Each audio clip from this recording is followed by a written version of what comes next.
Olá pessoal, alunos e alunas de Apex. Vamos começar mais um tutorial de estatística.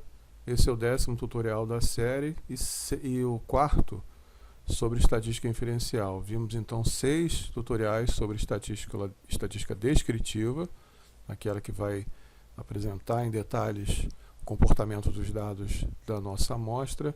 E agora estamos no quarto sobre estatística inferencial, aquela que vai fazer então testes de probabilidade para dizer como os nossos dados amostrais se comportam em relação à população de onde a nossa amostra foi construída.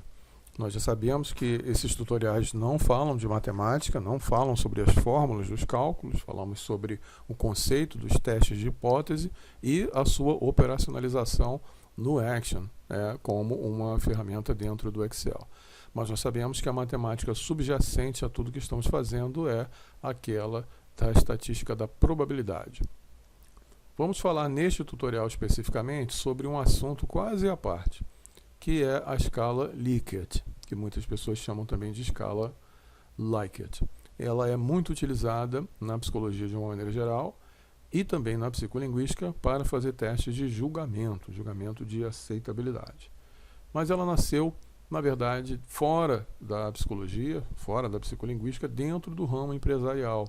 Foi criado por esse sujeito, o Francis Likert, que tinha a ideia de tentar capturar entre os funcionários de uma determinada empresa, seus consumidores, enfim, entre um grupo qualquer amostral, o grau de satisfação ou de insatisfação, o grau de percepção desses participantes de uma pesquisa com a política de uma determinada empresa. Então, o que ele fazia era apresentar aos participantes da pesquisa uma frase. Essa frase fazia uma declaração a respeito de algum conteúdo relevante para a empresa, e o que os participantes faziam era expressar um nível de concordância com a afirmação que foi ali apresentada. Por exemplo, imaginemos que a frase fosse alguma coisa como essa daqui, uma pesquisa do governo brasileiro para saber se as pessoas acham que o voto deve ser obrigatório ou não, suponhamos. Então teríamos a frase de referência, que é uma declaração: votar é obrigação de todo cidadão brasileiro, e embaixo uma escala com 5 pontos, em que o participante diria em que posição se encontra a sua reação com relação a esse tipo de afirmação. A pessoa concorda completamente, concorda parcialmente, não concorda nem discorda, discorda parcialmente ou discorda completamente da afirmação. O que é interessante numa apresentação dessa maneira é que essa pesquisa apresenta um ponto central, neutro, nós poderíamos até chamar de mediana, porque divide o total de respostas em 2 grupos iguais: o grupo dos valores negativos, em 2 níveis, e o grupo dos valores positivos, também em 2 níveis. Então, essa escala permite capturar a percepção do participante com relação ao conteúdo apresentado numa pergunta específica, e o participante veria um conjunto de perguntas, de afirmações, de frases, e ele colocaria nessa escala gradativa, com um ponto central e 2 negativos, com 2 positivos, o nível de concordância dele com o que foi dito. Em plataformas online, como o Google Forms, o Typeforms e outra, uma escala Likert geralmente é apresentada de maneira vertical, como está apresentada aqui. Uma frase qualquer, aqui especificamente é sobre Graphic Novel, e o participante, na vertical, encontraria qual é o ponto em que ele se relaciona com essa frase, com o conteúdo dessa frase. O ponto neutro está aqui, 2 negativos e 2 positivos, expostos verticalmente. Mas é possível fazer tanto pesquisas fora da internet, offline, digamos assim, como apresentar à disposição da escala Likert horizontalmente. Então temos aqui 5 perguntas, cada uma delas feita justamente como prevê a escala Likert, uma afirmativa. A primeira aqui, por exemplo, o site apresenta uma interface amigável para o usuário, e o participante vai escolher horizontalmente o ponto em que ele se encontra com discordância ou discordância dessa frase. Está aqui o ponto central, neutro, os 2 pontos negativos à esquerda e os 2 pontos positivos à direita. E assim, em sequência, com todas as frases do questionário. Vejam que aqui o questionário, inclusive, parece ter sido de papel e caneta. Não precisa ser realizado em plataformas da internet. Todos eles bons exemplos da aplicação da escala Likert. Mas como é a aplicação da escala Likert na linguística, na psicolinguística, na nossa área de pesquisa especificamente? Primeira coisa a perceber é que nem sempre as escalas que são utilizadas em julgamentos e outras tarefas em escala na nossa área são de fato a escala Likert. Muitas vezes elas são parecidas, inspiradas na escala Likert, mas não apresentam essas categorias que nós acabamos de ver. A nossa tradição é tomar uma frase de referência, mas não da maneira como a escala Likert tipicamente faz, que vai pedir para o participante analisar o conteúdo dessa frase e dizer o quanto concorda ou não com esse conteúdo.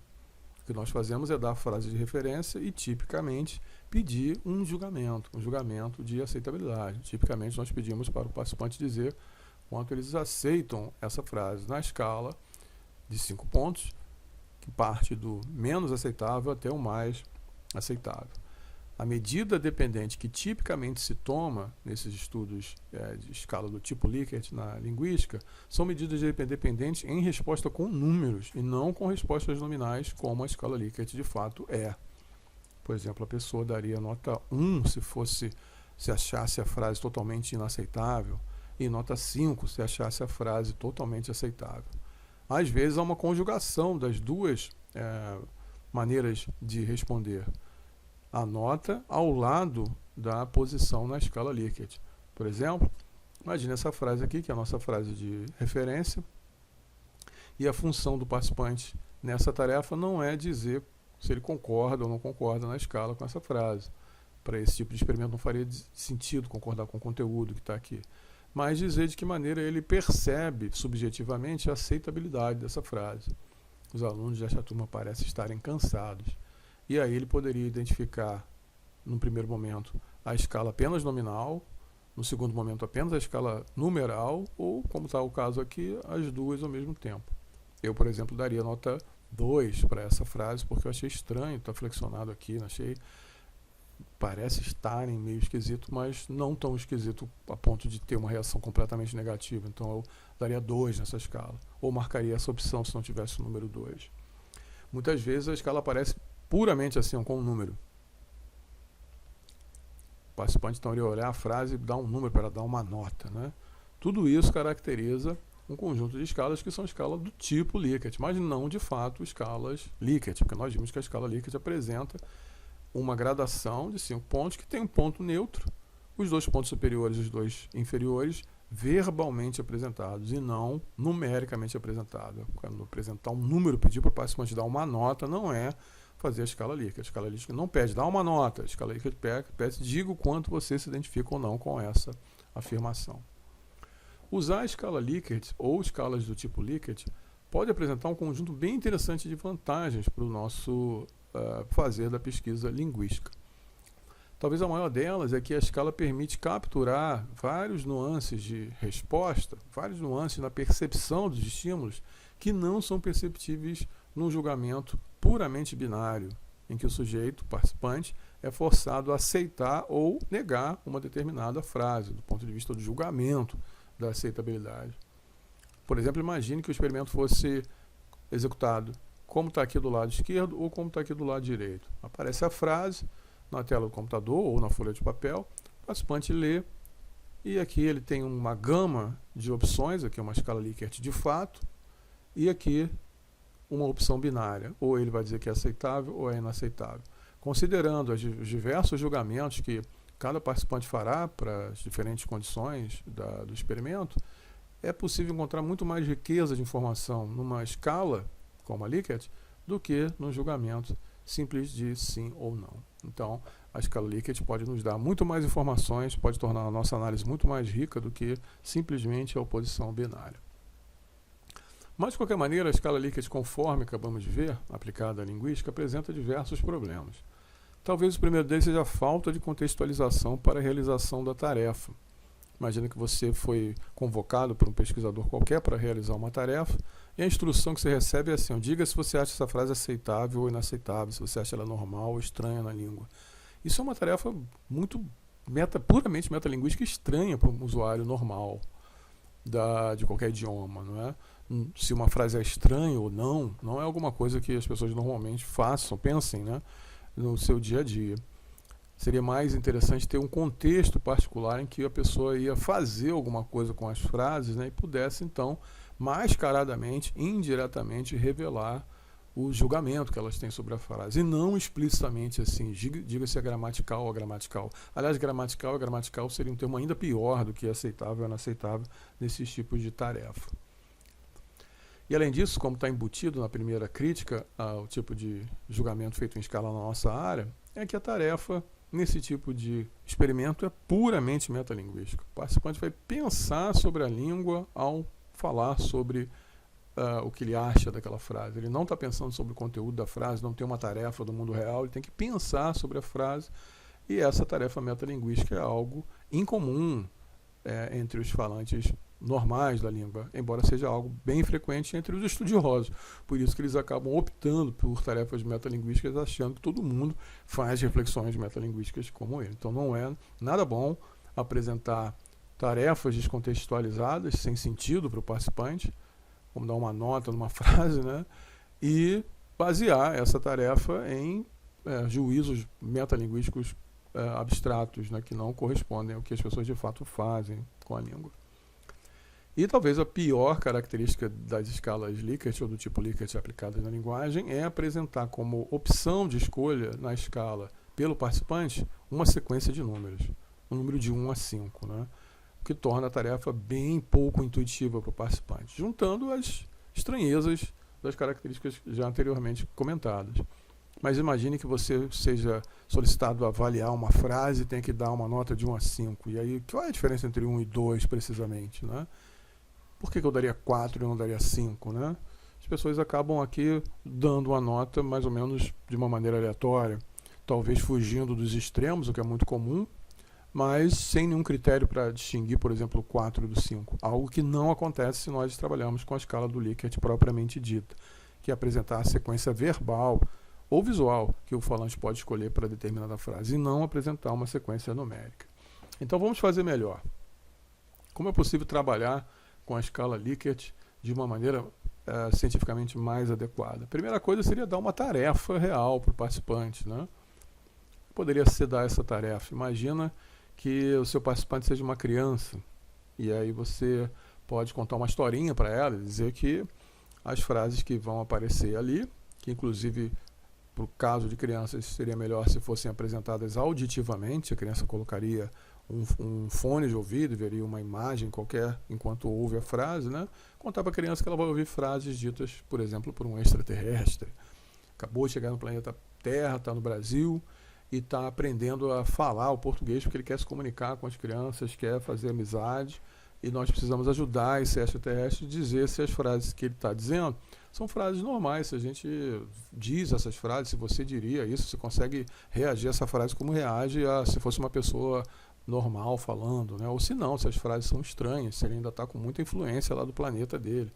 A gente poderia ter uma tarefa como essa por uma criança, e para um adulto poderia ser uma versão, como por exemplo dizer que as frases são frases de um estrangeiro aprendendo português, e aí você vai avaliar em que medida essas frases se parecem com o português mesmo, ou se tem influências de outra língua e por isso são em alguma medida estranhas, se você percebe alguma estranheza. Não precisa identificar qual é a estranheza, mas só como você reage. Se reagiu normalmente, como se estivesse conversando com alguém, ou achou ali alguma estranheza, né? Então é possível adaptar a tarefa de julgamento para uma tarefa um pouco mais contextualizada para o nosso participante. E também dá, por consequência do que acabamos de dizer, uma tarefa mais linguística de fato, ou seja, epilinguística, usar a língua no mundo, e não uma tarefa metalinguística, que retira a língua do mundo e olha só para a língua, né? Então, ter que ter uma tarefa epilinguística contextualizada, com certeza fará com que os dados do nosso experimento fiquem muito mais confiáveis, no sentido de que são decorrentes do que a gente imagina que está elaborando ou controlando na tarefa, e não a partir do que pode ou não ter vindo na cabeça do nosso participante durante a sua interpretação de uma tarefa descontextualizada e metalinguística.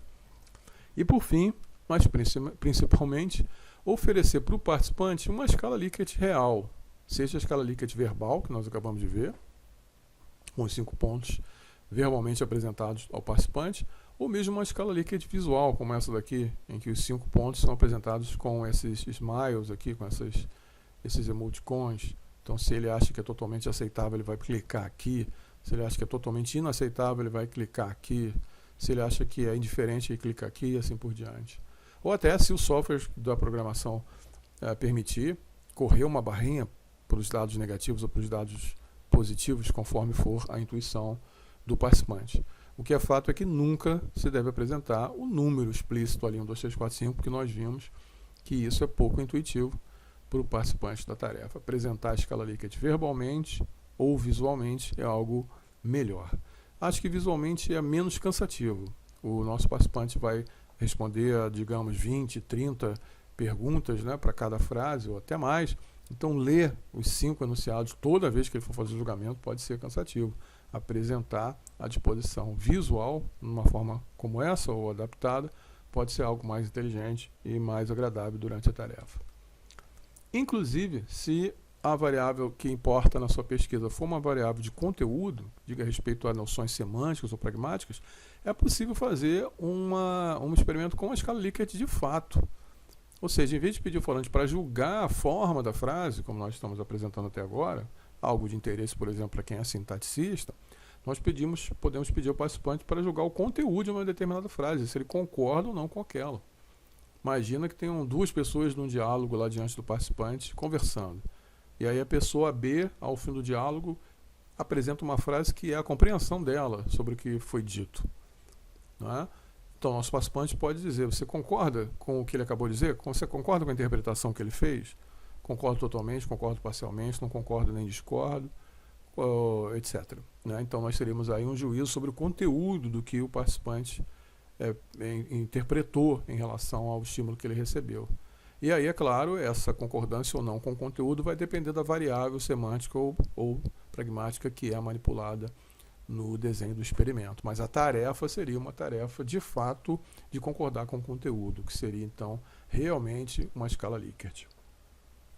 Mas mais do que saber como se faz um experimento em escala Likert, nós queremos saber como analisamos o experimento estatisticamente, quando esse experimento apresenta dados dispostos numa escala Likert ou do tipo Likert. Como é que fazemos, então, a análise da estatística desses dados, né? Bom, não é diferente do que fazemos com qualquer outro tipo de dado. Primeiro fazemos a análise descritiva, a estatística descritiva, na qual apresentamos a frequência absoluta e a frequência relativa de todos os dados, né? Por condição, por variável, conforme for conveniente.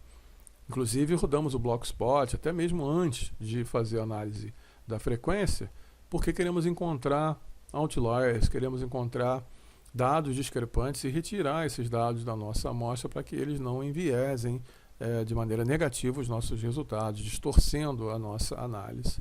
E aí encontramos lá, nessa distribuição do Blockspot, nossa mediana, ponto que divide a nossa amostra no meio, né, em relação aos 5 pontos da nossa escala, e sua distribuição em quartis.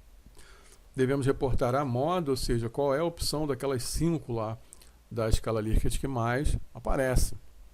Mas não falar em média, né? Como nós estamos tratando de uma medida categorial, e no caso categorial ordinal, não sei decidir, não concordo nem discordo, concordo parcialmente, concordo totalmente, etc., não faz sentido falar da média, né? Isso não é um número para a gente, por exemplo, somar todo mundo e dividir. Nós vamos trabalhar com dados que são dados descritivos de tendência central ou de distribuição, né, de afastamento do centro, de dispersão, que dizem respeito a categorias úteis para uma análise categorial e não para uma análise numérica. E aí, é claro, fazemos uma interpretação disso. Por isso que nessa interpretação não faz sentido falar em média, faz mais sentido falar em moda, mediana e a distribuição em quartis dos nossos dados. Uma vez feito isso, fazemos a estatística inferencial. E aí nós temos, na verdade, 2 opções. 2 tipos de estatística inferencial com dados da escala Likert. A diferença entre elas vai depender da quantidade de condições que nós vamos analisar. Se nós vamos analisar um experimento feito em escala Likert, de julgamento de aceitabilidade, digamos, e nesse experimento nós temos somente duas condições, então nós vamos executar a análise do Q quadrado, tal e qual já aprendemos a fazer no último tutorial, o terceiro tutorial de estatística descritiva e o nono da nossa série. O que significa que nós vamos fazer a análise da aderência por condição, da aderência entre as condições, da homogeneidade e da independência, se houver. Vamos dar uma olhada numa tabelinha e ver como que isso acontece. Então nós temos aqui, não é essa, é essa daqui, a tabelinha com dados de um julgamento de aceitabilidade em escala, usando a escala Likert, como vocês podem ver aqui, ó, ponto neutro, os dois pontos negativos e os dois pontos positivos, a quantidade de ocorrência absoluta de cada nota, digamos assim, de cada nível de aceitação em cada condição, são duas condições, vocês estão vendo aqui, distribuídos na nossa tabela de contingência. A gente já sabe ler isso. Aqui, com esses dados, nós tivemos 15 vezes a ocorrência do julgamento totalmente inaceitável para essa condição, com alçamento. 11 vezes o total de julgamentos totalmente inaceitável para sem alçamento, e assim por diante. Não interessa aqui qual é o nome dessa, qual é o sentido dessa condição aqui, né, com ou sem alçamento. Isso aqui você pode substituir pelo que você estiver pesquisando aí, se houver duas variáveis, duas condições, quer dizer. E aí nós fazemos a análise como já aprendemos a fazer. Primeira coisa, comparar cada nível dentro de uma condição, a aderência por condição. Depois comparar as condições entre si, fazer a aderência entre condições. Depois avaliar o valor da homogeneidade, que no caso aqui vai requerer uma tabela igual à tabela de contingência, porque nós temos apenas duas variáveis. Aliás, duas condições. Não vamos fazer a análise da homogeneidade porque temos uma variável só, uma variável com dois níveis. Então como é que é feito? Lá no Action nós vamos então... Opa, o aviso aí de quem ainda não pagou. Nossa senhora, que vergonha. E proporções. Uma amostra, porque queremos fazer a aderência de uma condição. E vemos aqui, ó, vamos analisar, por exemplo, essa condição aqui. Então qual é a lógica aqui? Vamos dizer que os dados estão resumidos. Eu vou digitar os dados aqui dentro, como nós já sabemos. E vou colocar o valor de cada nível da escala, primeiro, segundo, terceiro, quarto e quinto, considerando o total de ensaios. Então, por exemplo, eu tenho 96 julgamentos e vou fazer análise dentro da condição com alçamento do total dessa escolha aqui, ó, totalmente aceitável. Então, vamos lá. Foram 33 totalmente aceitável no universo de 96 julgamentos. A gente já sabe que escolhe aqui o teste do Q quadrado, assume 95% de confiança, e aqui nós vamos ter que alterar a hipótese nula, porque a hipótese nula 0, 5, a hipótese nula de 50%, é aquela que a gente usa quando tem uma análise binária, porque aí a chance de acaso na resposta é 50%. Tem duas opções, então 50% para cada opção, aceitável ou inaceitável. Como aqui eu tenho 5%, aliás, como aqui eu tenho 5 opções, eu já não estou jogando uma moeda de dois lados para cima, né? Porque aí seria 50-50. Aqui eu tenho, digamos, um dado, mas um dado que tem só 5 faces e não 6, digamos. Então a chance de aparecer indiferente no meu rol de respostas, se ocorre por acaso, é 1 em 5, o que me dá 20%. Né? 1 em 5 é 20. Então eu venho aqui e altero para 0,2, que é a hipótese nula, ou seja, a chance disso daqui ser por acaso, se não tem efeito da minha variável, é 20%. Então, eu tenho que calcular se isso daqui aconteceu por acaso ou considerando a hipótese nula, que eu vou admitir que é diferente de 0,2 nesse caso. E aí faço cada uma análise de cada um desses valores para cada condição, como aprendemos no último tutorial. E aí, para comparar condições, fazer então a aderência entre as duas condições, nós vamos então comparar essa condição com essa em cada nível desse. Está aqui a tabela respectiva do lado, nós já sabemos disso. Vamos lá em Action, pedimos de novo a proporção, só que agora de duas amostras, porque eu vou comparar essa condição com essa nesse ponto da escala, totalmente inaceitável. Peço os dados resumidos e seleciono aqui a coluna como nós aprendemos a fazer no último tutorial. E aí tudo é igual. Para fazer a homogeneidade, também não há diferença. Vamos em Action e pedimos lá na estatística básica a tabela cruzada. E no caso, como nós temos só duas variáveis, então o que acontece? A tabela para fazer a homogeneidade vai ser igual à tabela de contingência. Só tem dois níveis. Então, diferentemente do que nós vimos na última aula, nós não vamos precisar aqui de uma nova tabela para fazer a homogeneidade. Está aqui, ó, tabela cruzada, homogeneidade. Vamos usar essa daqui mesmo para fazer a homogeneidade. Eu quero valor em branco separado, né? Para fazer a homogeneidade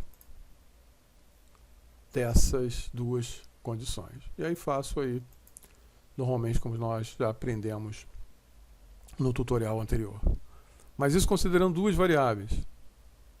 Se nós tivermos mais de duas variáveis, na verdade, no nosso caso em psicolinguística ou linguística, mais de duas condições. Então, nesse caso, nós vamos usar um outro teste, que é um teste também de proporções quadráticas, né, que vão usar então a lógica dos cruzamentos do teste do quadrado, mas num outro tipo de confronto, que é feito pelo teste do Kruskal-Wallis, que é mais adequado, então, dentre várias outras opções que existem aí no mercado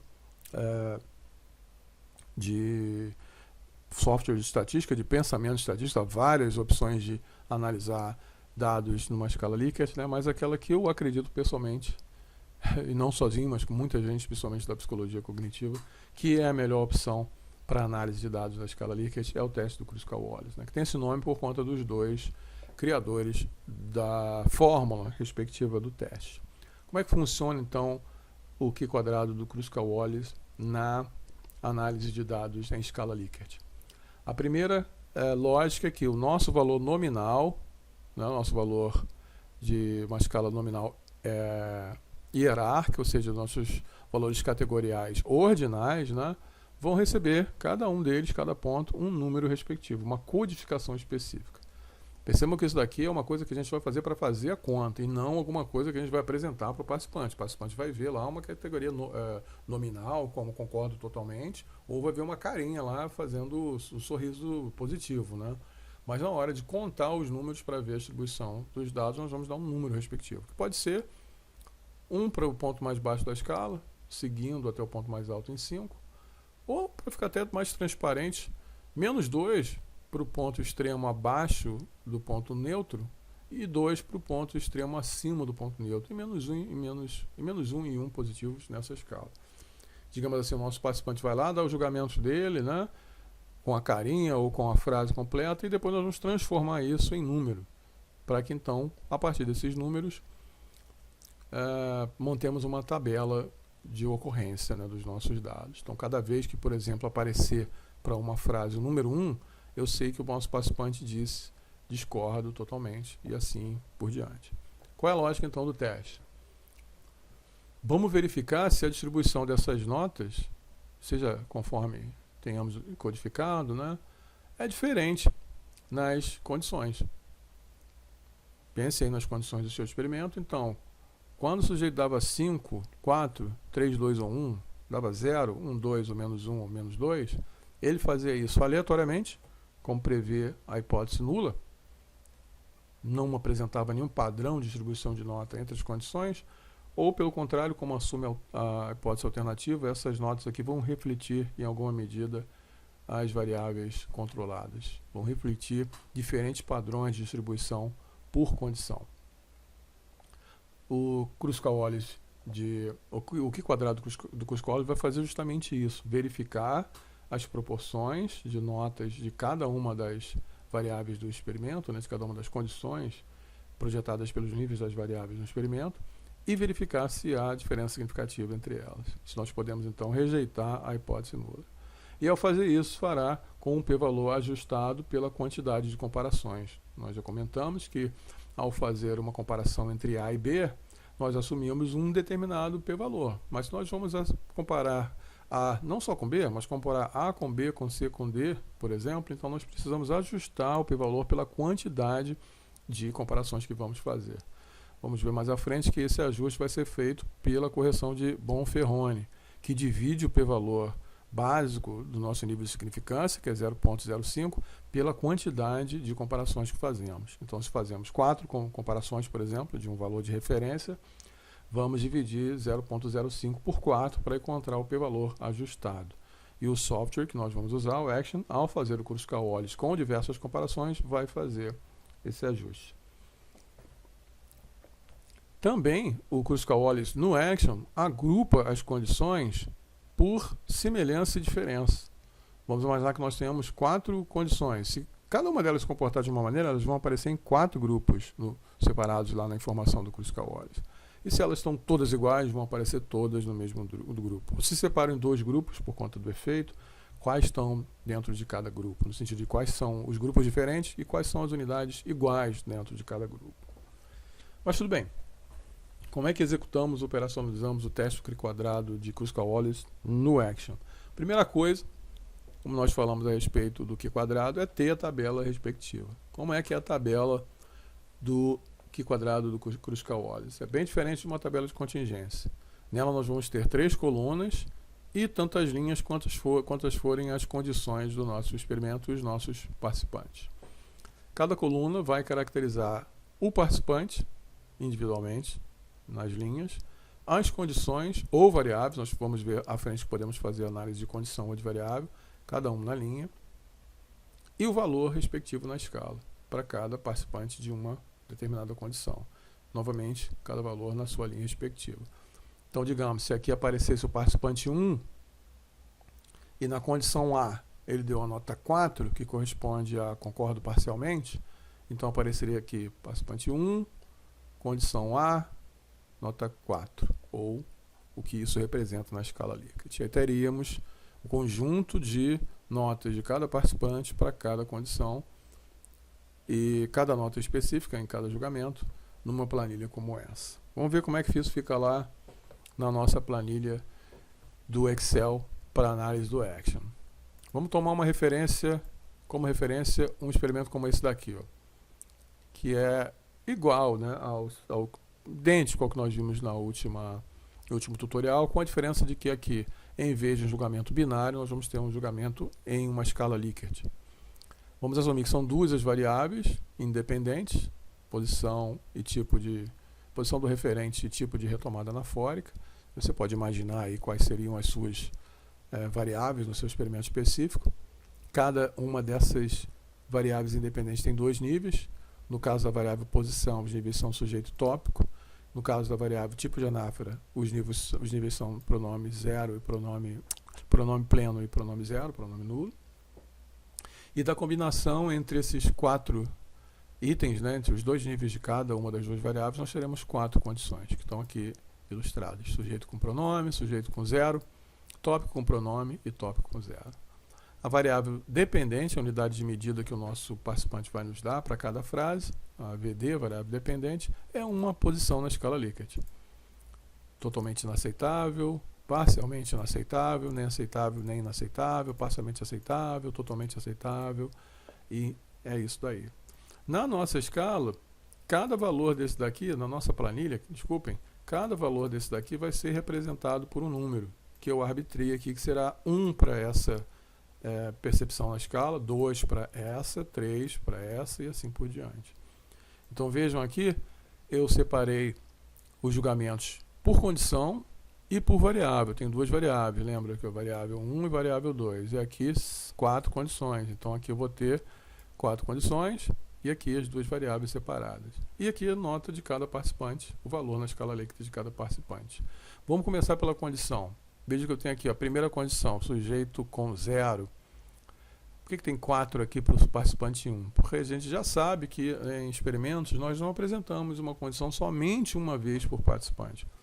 Na verdade, nós apresentamos no mínimo 4 vezes cada condição experimental para cada participante. Então veja aqui, em condição experimental, digamos, número 1, sujeito com retomada 0. Está aqui o participante 1 fazendo julgamento para cada item dessa condição. E aqui as respectivas notas, ó. Para essa frase ele deu nota 1, que significa o ponto mínimo na escala.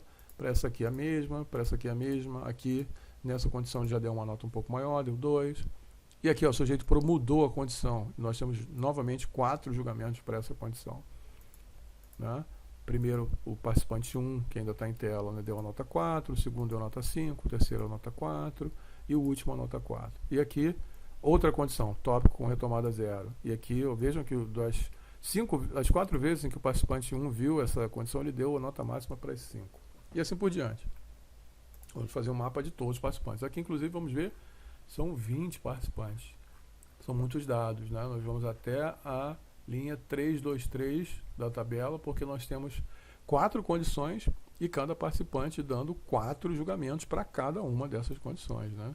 Teremos 4 vezes 4 por 20, para chegar ao total de dados da nossa pesquisa. Como fazemos a análise da condição, tendo a planilha nossa já pronta? Vamos lá em Action e vamos solicitar um teste não paramétrico, que é justamente a natureza do Kruskal-Wallis, né?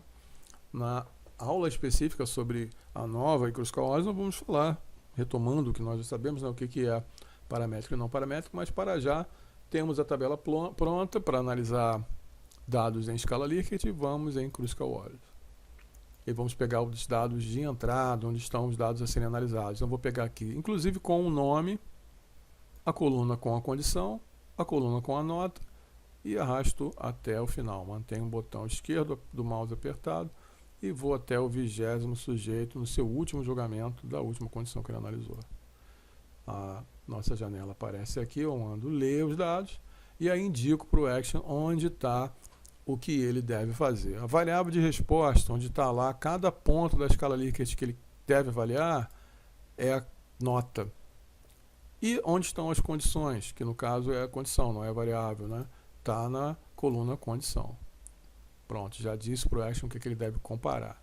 Só que se eu mandar agora o Action rodar sem selecionar nada aqui nessas comparações múltiplas, ele só vai ver se tem diferença entre as condições. Isso que ele faz quando faz o Q² do Kruskal-Wallis. Ele compara as condições e te diz, olha, tem ou não tem diferença entre elas. Se tiver diferença entre uma delas, ele vai dizer, tem diferença, mesmo que todas as outras não tenham. Então a gente quer saber mais do que isso, a gente quer fazer um teste de post-hoc, ou seja, um teste posterior a esse teste principal que ele vai fazer. E esse teste vai fazer comparações individuais, comparações de cada dupla de condições para ver onde está a diferença, se houver, entre elas. Então eu venho aqui e peço, não só veja se tem efeito da condição por nota, mas também faça comparações múltiplas. A Family-Wise Comparison. E vamos manter o nível de significância 0.05, que é o clássico da nossa área, mas vamos pedir a correção, lembra? A correção para o p-valor de acordo com o total de comparações. E a correção mais adotada na estatística de uma maneira geral é a de Bonferroni, que é justamente aquela que vai fazer a divisão do nosso nível de significância pelo total de comparações. Não lembro quais são as comparações, mas suponhamos que sejam 5, então ele vai dividir 0.05 por 5 para ajustar o p-valor de cada comparação. Ok? Selecionamos a coluna respectiva, indicamos onde está a variável a ser analisada com as notas respectivas, né, o valor de cada ponto da escala Likert, onde está a condição, ou onde estão as condições a serem avaliadas, compare todas as condições entre si usando a correção do Bonferroni e pedimos uma nova planilha, damos OK, aguardamos o resultado do nosso velho Action. Bom, temos aí então o resultado. Como nós dissemos, né, está aqui o resultado principal, que é, tem diferença entre as condições são de alguma forma diferentes. Se tiver uma diferença, vai aparecer positivo aqui. Está aqui o valor do Q², que a gente vai reportar, o Q² de Kruskal-Wallis é 263, vejam que é um valor bem alto, né, partindo de 0, o que já me adianta que o nosso p-valor vai ser baixo. Lembra disso? Valores de estatística altos vão refletir p-valores baixos. Então aqui é o p-valor muito baixinho. Vejam que é exponencial com 57 zeros antes do primeiro dígito diferente de 0. Está aqui o valor do p-valor. Então tem muita diferença, né, em pelo menos uma condição aí. E aqui aparece a família de comparações, o teste de comparações múltiplas com o p-valor ajustado. Vejam aqui, ó, p-valor ajustado. Então aqui cada comparação, sujeito pronome contra sujeito com 0, sujeito com pronome versus tópico com pronome, e todas as comparações possíveis. Vejam que são 1, 2, 3, 4, 5, 6 comparações possíveis entre as 4 condições. Aqui a diferença encontrada entre elas, né, Aqui a diferença é de 150 positivo, aqui de 151 negativo. Lembra que tem um número lá para cada valor da escala Likert, o valor 1 mínimo e o valor 5 máximo. Aqui a diferença, então, entre as condições. Aqui o intervalo de confiança, que é onde está o valor da diferença para a parte mínima e a parte máxima. Desculpa, aqui, ó, mínima e máxima, que é o valor da estatística, que é equivalente a isso daqui, só que para cada comparação individual. Então vejam que a gente tem aqui a diferença observada, que é 150, está no intervalo de confiança entre 135 e 165, e aqui o p-valor ajustado. Vejam que nessas duas condições aqui o p-valor é muito baixo. Apareceu inclusive aqui como zero, arredondado como zero. Então é 0,0000 cheio de zeros. As duas últimas também são muito diferentes, né? Tópico sujeito com zero e tópico com zero, tópico com pronome e tópico com zero. Por isso aqui a gente tem o zero como p-valor ajustado, um número muito pequeno. Mas essas duas aqui, ó, sujeito com pronome comparado com tópico com zero e sujeito com zero comparado com tópico com pronome são muito diferentes. São iguais, na verdade, porque aqui o p-valor é muito alto, né? 0,35 no caso da primeira comparação e 1 arredondado, porque é muito alto, é 0,999999, né, para essa outra condição. E aí, como eu comentei, aqui aparecem os valores agrupados, ó. Então eu vejo aqui que no grupo A estão essas duas categorias, significa que elas são semelhantes. Inclusive eu vejo aqui a nota média de cada um, que não é exatamente média, porque nós estamos trabalhando com teste paramétrico.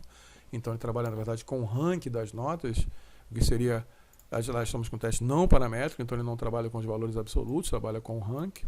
E esses dois aqui, 246 e 235, que é o ranking médio, né, de cada uma dessas condições, são no mesmo grupo, não são diferentes entre si. Mas vejam que o ranking médio desses dois grupos, desses dois elementos aqui, dessas duas condições, é uma média bem diferente dos dois anteriores. Por isso eles estão num grupo separado. E entre eles, nesse grupo, B e B, não há diferença. Então essa é a análise do Kruskal-Wallis para as condições do experimento. Como seria se nós quiséssemos fazer a análise por variável? Seria montar a tabela respectiva, igualzinha a essa daqui, só que em vez de listar a condição, listar a variável. Então aqui eu tenho dois níveis de cada variável. O que eu tenho aqui, então, aqui nesses dados? É o julgamento quando eu tinha só o nível sujeito da variável posição, no primeiro participante. E aqui quando eu tinha só o nível tópico, né, da variável posição no primeiro participante, e assim por diante. Veja que aqui eu não estou falando de nada a respeito do tipo de pronome que foi usado na retomada, porque isso é uma questão da outra variável, não da variável posição. Então tenho aqui mais uma vez a disposição de todos os participantes, os 20, para cada um dos seus julgamentos, considerando a variável posição, e não a variável tipo de retomada e nem a condição que combina os níveis de cada uma dessas variáveis, né? Então aqui eu tenho dois níveis, sujeito e tópico, para cada participante, porque são os dois níveis de uma variável. E aí o restante é igual. Vou em Action, peço um teste não paramétrico, que é o Kruskal-Wallis. Indico onde estão os meus dados de entrada, a posição e a nota, seleciono inclusive o título e vou até o final do último participante, o último julgamento do último participante, e peço que o Action leia os meus dados. Digo onde está a resposta que ele deve analisar, que é a identificação de cada ocorrência do julgamento do participante, que no caso é a nota que ele deu, e o grupo é posição, que é a minha variável. Peço a comparação múltipla, quero que ele veja cada uma das comparações possíveis, né, com o sujeito com o tópico, no caso aqui vai ser uma comparação só, porque eu só tenho dois níveis, e peço a correção de Bonferroni. Peço uma nova planilha, dou OK, e voilà. Tem diferença nessa condição? Aqui o nosso primeiro dado já diz que não, o p-valor aqui está alto, 0,87, e vejam que é inverso, né? O valor da estatística está baixo, é 0,02, então não tem diferença significativa. Está aqui a única comparação possível, sujeito contra o tópico, né? Tópico e sujeito é a mesma coisa. A diferença é menos 1,5, diferença pequena. Está aqui o limite inferior e o limite superior do intervalo de confiança e o p-valor ajustado, 0,87. Vejam que os dois estão no mesmo grupo, grupo A, com essa média barra ranking, 161, 159. Fizemos então a análise pela primeira condição e vimos que não há, pela primeira variável, vimos que não há diferença significativa, embora tivéssemos encontrado diferença ao comparar as condições. Vamos fazer agora a análise da segunda e última variável, essa daqui que é a variável posição. Mesma coisa, action, não paramétrico, Kruskal-Wallis. Então aqui o dado que eu quero analisar, a variável anáfora e a nota respectiva de cada um dos 20 participantes. Vou até o último julgamento do último participante, pegando todos os dados, com cuidado para não deixar nenhuma célula em branco. Peço para ler, digo onde está a variável de resposta, que é a nota, e onde está o fator que eu quero avaliar, que é a variável anáfora. Peço as múltiplas comparações com a correção de Bonferroni, nova planilha, e vai lá, calcula. Vejam que a significância é um pouco menor do que a da comparação da variável posição, mas ainda assim não significativa, né? O valor de P é 0,33, a estatística também é baixa, 0,92, e a comparação com o p-valor ajustado é 0,33, ou seja, não tem diferença de pronome para zero. O efeito da variável tipo de retomada considerada sozinha é nenhum. Então eu tenho aqui ambas as projeções da variável, os níveis da variável no mesmo grupo, grupo A. Então nós vimos aqui que nesse experimento particular, com a escala Likert, a análise do Kruskal-Wallis indicou efeito nas condições, nós vimos lá em quais, né? Mas não da variável considerada isoladamente. E é tudo isso que nós conseguimos fazer com Kruskal-Wallis Q². Montar a planilha e rodar, e depois reportar. E a reportagem é igualzinha do Q² tradicional. Dizemos se as diferenças entre as condições ou entre as variáveis foram ou não foram significativas, considerando o valor de teste, de novo do Q², reportamos assim, porque é um Q² diferente do Kruskal-Wallis, mas é um Q², e indicando o valor de P. Se o valor de P é menor do que 0,05, refutamos a hipótese nula, a estatística vai ser alta, e se o p-valor é maior do que 0,05, não refutamos a hipótese nula, nós vamos ter uma estatística básica baixa, né? Estatística baixa. Tudo bem? Esse aí foi o nosso quarto tutorial sobre estatística inferencial, um tutorial especial sobre teste de julgamento com escala Likert, e eu vejo vocês no próximo. Bons estudos!